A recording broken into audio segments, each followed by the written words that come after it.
Now, having said all of that, I will admit that yes, our egos have gotten kind of confused and a bit out of control.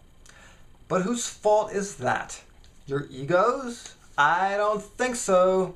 Who's running the show here anyways? Certainly not a mechanical logic machine that knows no higher form of consciousness than purely mental reasoning and compulsively divides all your experiences into plus and minus, good and bad, success, failure, and all the sorry rest of it. So what's really going on here? What is really going on here is that you, through no fault of your own, just simple misconception and wrong conclusions drawn mainly when you were under the age of 5 years old, have gotten seriously out of touch with who you really are. We all have. That's the way the planet Earth game is designed. At the core of your being, instead of a radiant sun of divine energy, you now experience a lot of fear, doubt, and uncertainty. This is not who you really are, but it does seem that way much of the time, and it's the same for all of us. That's why we're here, to get through all of that.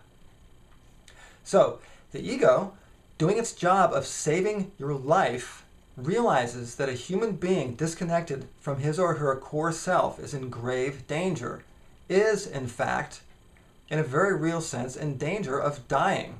You could call it spiritual death, which is the only death there really is, and it's an awful thing.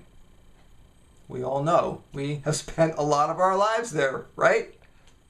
So your ego steps in and does something it was never designed to do and is in fact not capable of doing. It creates a new self, one that it hopes can survive the loss of your connection with your divine self. And remember, the only reason it does this is that it sees that there's nobody minding the store, so it mounts a last-ditch effort to ensure your survival in the only way it knows how, by creating a false sense of self, a false sense of identity. See part 3 to find out why blaming your ego is a really bad idea.